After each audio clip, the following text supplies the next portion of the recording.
सो hey guys, स्वागत आपका एक बार फिर से आप ही के यूट्यूब चैनल में। और इस वीडियो में बात करेंगे भारतीय बाजार को लेकर। जैसा कि आप लोगों को पता होगा, आज निफ्टी हमें डाउन जाते हुए नजर आए। क्यों गए बताएंगे।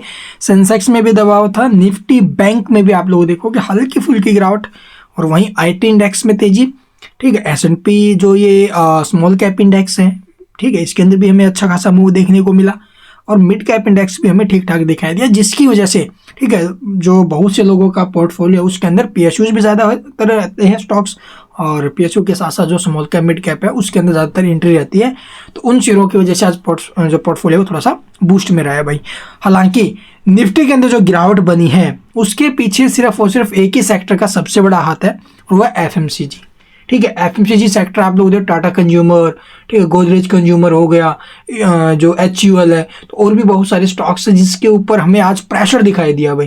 ठीक है, और ये प्रेशर क्यों आया है, जो आगे आएंगे अभी इनके रिजल्ट्स आएंगे Q3 के, तो उसके अकॉर्डिंग कुछ एक कंपनियां जिन्होंने अपने जो भी आगे के किस प्रकार के हो सकते हैं अनुमान उन्होंने बताए हैं, जिसकी वजह से थोड़ा प्रेशर आ जाए। जैसे कि आप लोग गोदरेज कंज्यूमर देखोगे, उनके आंकड़े आए थोड़े बहुत कि भी आगे वॉल्यूम टूट सकती है, ठीक है, जिसके चलते रिवेन्यू वगैरह प्रभावित होंगे भाई। ठीक है, और उसकी वजह से दबाव रहा है, और ब्रोकरेज की तरफ से हालांकि बाय रेटिंग जरूर आई है मॉर्गन स्टैनली की तरफ से, फिर भी स्टॉक के ऊपर प्रेशर है भाई। ठीक है, सेलिंग प्रेशर, इस वजह से मार्केट में दबाव।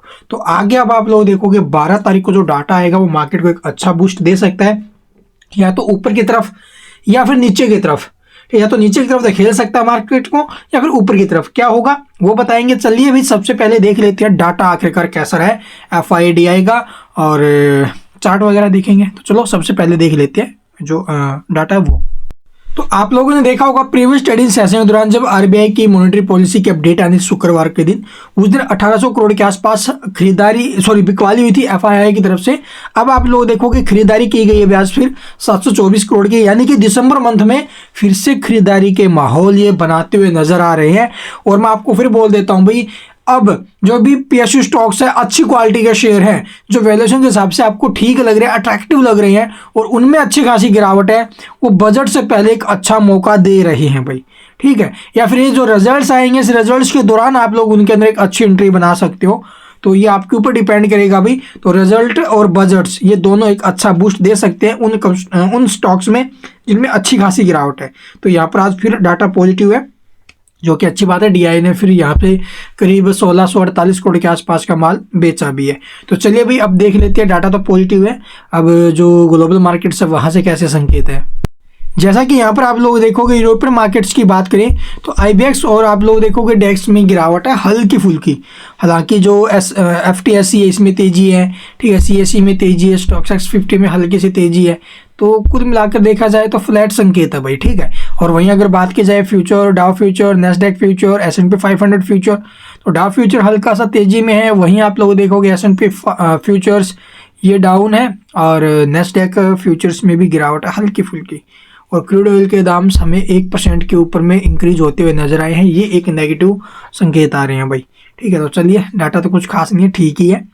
तो अब इफेक्ट कैसा हो सकता है। और 12 तारीख की अगर मैं बात करूं तो 12 तारीख को आपको पता होगा अभी जो CPI के डाटा है, ठीक है, और कंज्यूमर प्राइस इंडेक्स, और IIP जो इंडस्ट्रियल प्रोडक्शंस ग्रोथ है जो है वो हमें देखने को मिलेगी। तो वो आंकड़े आएंगे 12 तारीख को। तैयार रहना भी, जैसे अपडेट आएगी सबसे पहले आपको हमारे चैनल पर अपडेट मिलेगा। तो वो किस प्रकार के आते हैं, मार्केट को बहुत ज़्यादा इफेक्ट कर सकते हैं भाई वो, ठीक है, प्रभावित कर सकते हैं सबसे ज़्यादा। तो 12 तारीख याद रखना। चलिए अब देख लेते हैं अभी कुछ एक खबरें आई हैं IT स्टॉक्स की रिगार्डिंग, वो देखते हैं। तो जैसा कि यहाँ पर देखोगे भी IT स्टॉक्स के ऊपर ब्रोकरेज की रिपोर्ट आई है, TCS को डाउनग्रेड किया गया है भाई।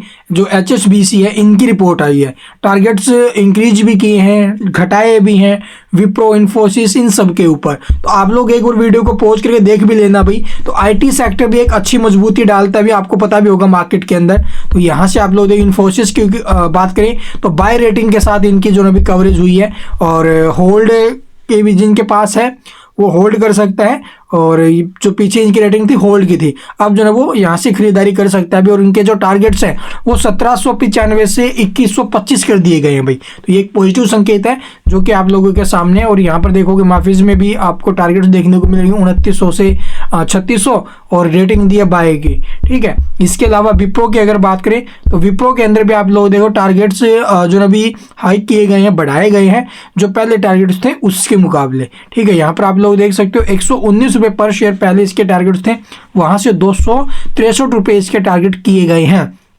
तो इसमें भी एक अच्छा ग्रोथ हमें देखने को मिलेगा और बाय रेटिंग इन्होंने भी दी है भी इसकी, ठीक है। इसके अलावा LNT जो है इसके अंदर आप लोग देख सकते हो भी यहाँ पर इसमें जो LTI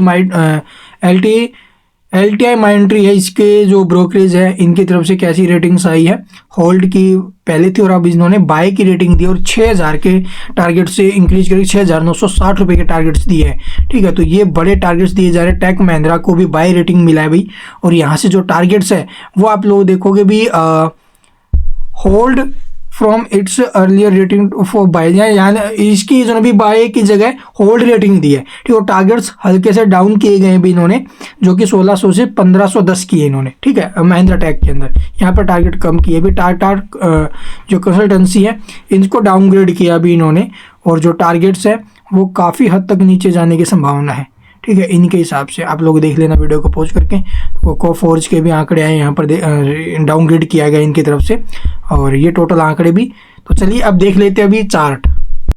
one day time frame पर आप लोग देखोगे भी ब्रेकआउट आना जरूरी है 750 या 24750 के ऊपर में अगर मार्केट टिकता है तो उस कंडीशन में 24200 के लेवल कहीं दूर नहीं है। हालांकि सपोर्ट की बात करें तो निफ्टी का जो सपोर्ट रहेगा भाई वो रहेगा करीब यहाँ पर आप लोग देखोगे 24500 का। तो 24500 का एक अच्छा सपोर्ट है अभी नीचे में, पैनिक नहीं होना है। अभी मार्केट में एक अच्छे मूड माहौल के अंदर है मार्केट भाई। तो यहाँ पर आप लोग देखोगे एक हेड एंड शोल्डर का पैटर्न बना है और इस पैटर्न के बाद स्टॉक में एक अच्छा एक्शन देखने को मिला। जैसा कि यहाँ पर आप लोग देखोगे भी हेड एंड शोल्डर का पैटर्न बना, बट बीच बीच में आई ना तेजी, रिकवरी आई, लेकिन अल्टीमेटली स्टॉक गया, मार्केट गया तो नीचे ही ना। तो इसी प्रकार से यहाँ से आप लोग देखोगे हल्का फुल्का अगर डाउन आता है कोई दिक्कत नहीं है भाई, ठीक है। जब तेजी बनेगी तो एक अच्छा बूस्ट आएगा और ऊपर में 25000 प्लस निकलेगा मार्केट। तो अभी वेट करना चाहिए। Thank you for watching the video.